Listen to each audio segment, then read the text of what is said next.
Hello and welcome back to my channel. In today's video, we'll discuss about everything everywhere all at once. This is explained in 3 parts. First part is everything, second is everywhere, and third is all at once. Part 1. Everything. Evelyn Wang is a Chinese-American woman who runs a struggling laundromat with her husband, Waymond. The business is being audited by the IRS, which has caused rising tensions on the eve of the Chinese New Year. Furthermore, her father, Gong Gong, has just arrived from China and is living with them. As she sorts the receipts on the dining room table before their IRS appointment, she does not notice Waymond's attempts to serve her divorce papers. Her daughter, Joy, and her girlfriend, Becky, arrive. As Joy is meant to help breach any language differences at the IRS meeting, Evelyn is still struggling to accept her daughter's lesbianism and is reluctant to introduce Becky to Gong Gong. After he comes down the stairs into the laundromat while she is dealing with a customer, Evelyn introduced Becky as Joy's good friend, causing them to storm out. In the IRS building elevator, Waymond's personality changes when he is briefly taken over by a version of himself from the Alpha universe. Upon being connected to a headset, Evelyn sees an overview of important moments from her life. Her father's disappointment at having a daughter, meeting Waymond, her family renouncing her for marrying him, buying the laundromat, and having Joy. Alpha Waymond explains that every decision creates a new parallel universe and that they may be in danger. Then he gives her a list of instructions. On the back of the divorce papers, sitting down with IRS Inspector Deirdre Beardra, the Wangs are scolded about their stacks of receipts and tax-deducted items.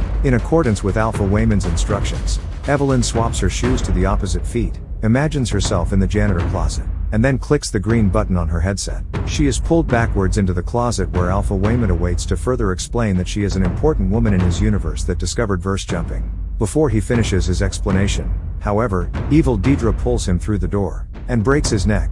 Back in the real world, Deirdre agrees to allow them another chance to turn their receipts in again by 6 p.m. But fearing another attack, Evelyn punches her in the face. Furthermore, she realizes that her instructions were written on the back of divorce papers that Waymond had already filled out. Alpha Waymond returned to fight off the security guards and take them to the break room. He explains that they are being chased by Jobu Tupaki, a woman whose mind was overloaded and splintered after being pushed too hard by Alpha Evelyn. Now she can verse jump and manipulate matter at will, but has become a being of pure chaos and evil.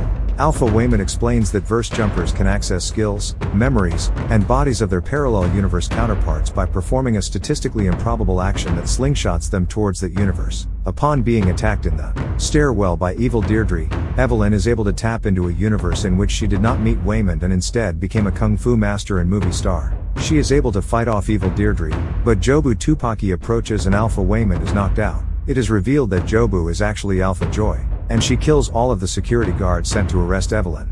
Jobu shows Evelyn the everything bagel black hole that she has created with which she can potentially destroy the multiverse. Alpha Gong Gong arrives before Evelyn is sucked into the black hole, but he wants to kill Evelyn to prevent her mind from further fracturing.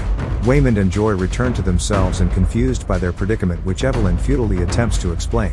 Alpha Gong Gong tries to get Evelyn to kill Joy, but she refuses, instead opting to become more like Jobu so that she may have enough power to defeat her. Alpha Gong Gong calls all of the nearby verse jumpers to come kill Evelyn, but she is able to use the skills and memories from her multiverse selves to defeat them all. Unfortunately, Alpha Waymond is killed by Jobu in the Alphaverse before he is able to kiss Evelyn goodbye. Right after, Evelyn's mind fractures from the stress of splintering herself and she dies. Part 2. Everywhere. Evelyn's mind splinters across the multiverse and she witnesses many bizarre universes. One where she spins signs for a living, one where she has hot dog fingers and is dating Deirdre, and one where a fellow teppanyaki chef is controlled by a raccoon.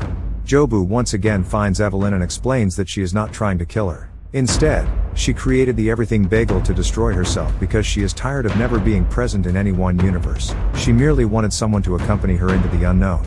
Evelyn stares into the bagel and accepts Jobu's nihilistic view that nothing matters. She begins being cruel and uncaring in other universes, including using her loved ones, disregarding her responsibilities, and even stabbing Waymond. She nearly accepts Jobu's offer to enter the bagel, but stops when she hears Waymond still fighting for her. In every universe, even when she hurts him, he defends and cleans up after her.